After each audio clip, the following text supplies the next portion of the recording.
Hello and welcome to the Shielded Prepper. We're on the tractor right now. I just finished helping my father-in-law. He's forming up a shed he's building.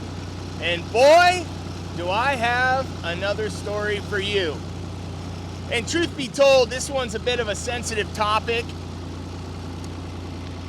And it's all about mental health. And I think all of us that have experienced pressure in life have probably experienced some level of pressure that's related to depression, or some would call it being blue or a little depressed. And this one's about the Senator John Fetterman of Pennsylvania. He won that close race between him and Emmett Oz. And he's kind of a moody looking character. He looks like he'd be out of the Munsters or the Addams Family. Yet in Pennsylvania, there's quite a constituency that just thinks he's great.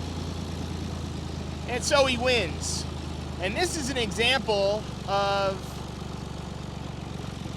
why it's important to have good mental fitness when you have great responsibility over a lot of people. In saying after the fact that I'm suffering too much. And you know, he suffered a stroke that he's still recovering from May of last year. And he checked himself in, and you know, good for him. I think that's great. You know, who are we to judge, because we don't know when we may run into something like that. Yet when you're a senator and you know that the pressure is gonna be on, it's gonna be on, and the load is quite heavy, and it will not become lighter, it's only gonna increase for him. So when we elect these, some of them old dudes, some of them new dudes and gals, we just don't know what we're gonna get. So it's really important that we pay attention to what we're doing. That being said, I'm just gonna put the brakes on and read this article to you, because I think it was good and it's relevant for us to acknowledge.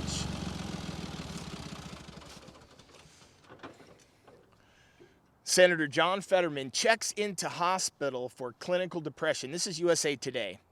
And the writer, Candy Woodall, was pretty soft on it, which, you know, I understand. It's kind of a sensitive topic, so I'm not looking to blast the guy. Yet, let's just check it out here for a second, and we'll just draw our own conclusions, shall we? We shall. Senator John Fetterman of Pennsylvania checked himself into the hospital to receive treatment for clinical depression. Now, I heard that it was severe depression. What's the difference between depression and severe depression? I don't know. I'm not a professional when it comes to that. Yet we know Fetterman ran for office under the pressure of doing that. It was real close, and he's still suffering quite a bit, and it's very noticeable.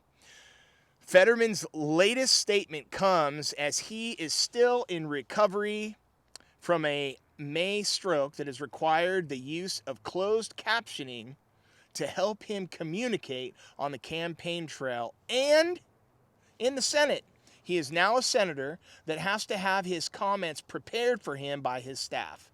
So who's running it? Regardless of the situation, there's influence over Senator Fetterman, period.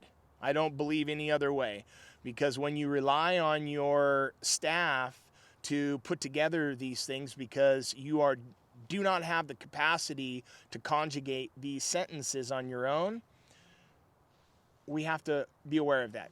You know, our president, he struggles with a veto it situation sometimes. And you know what, I stutter once in a while too, I suppose. Yet when you see our top officials, the most important officials in the United States, and our senators and congressmen and our president,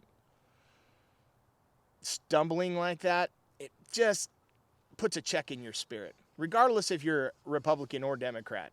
If Trump would have talked like that, I'd be like, good golly, get this guy out of here. Yet Trump had his other issues, right? That being said, After what he's been through in the past year, there's probably no one who wanted to talk about his own health issues less than John, said his wife Giselle.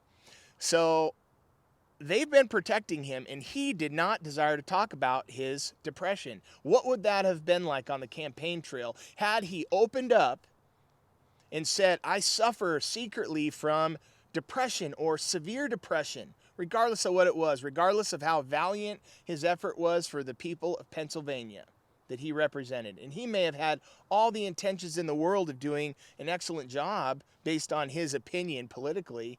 Yet if he knew he was suffering that deep and he allowed that whole process to come out, and here we are stuck with someone who is really not healthy at all.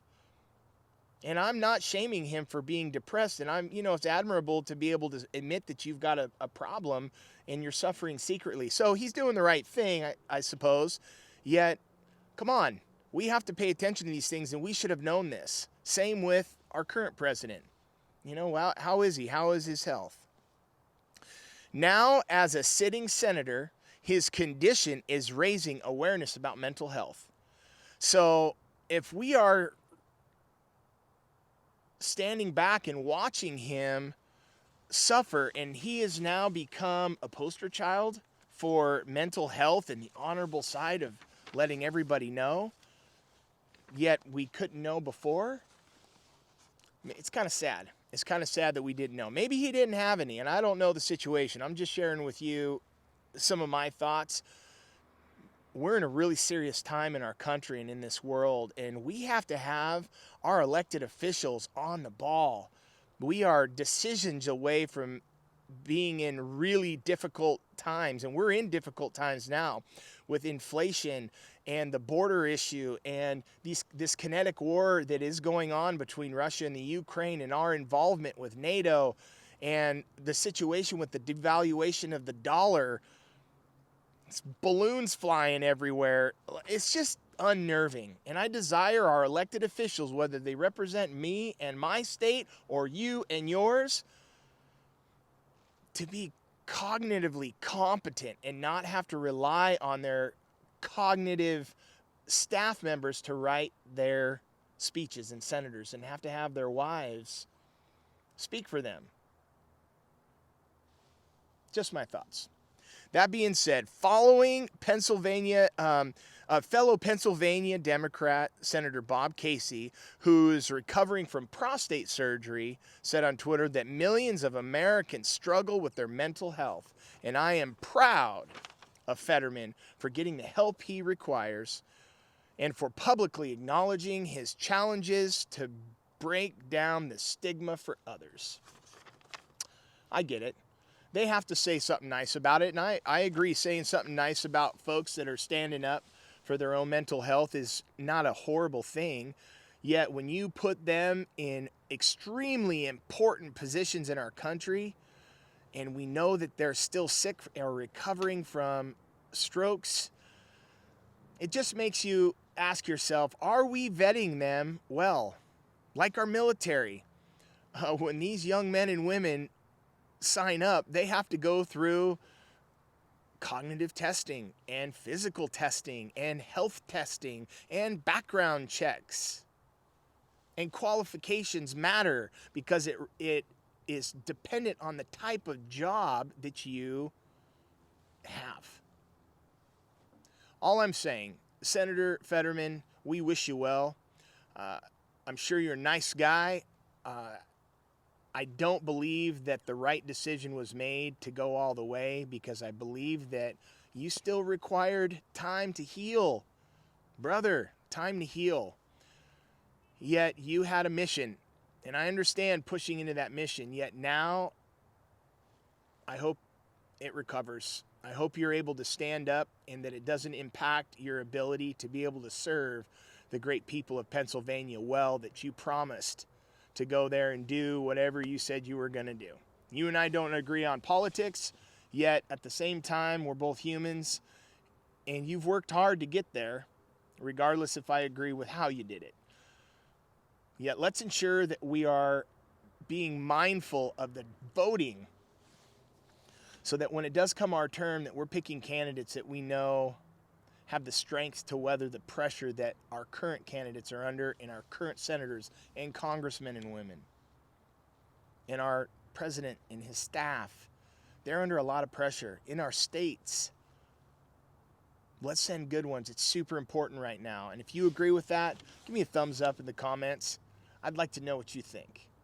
So Senator Fetterman, the shielded prepper, is out. Have a great day.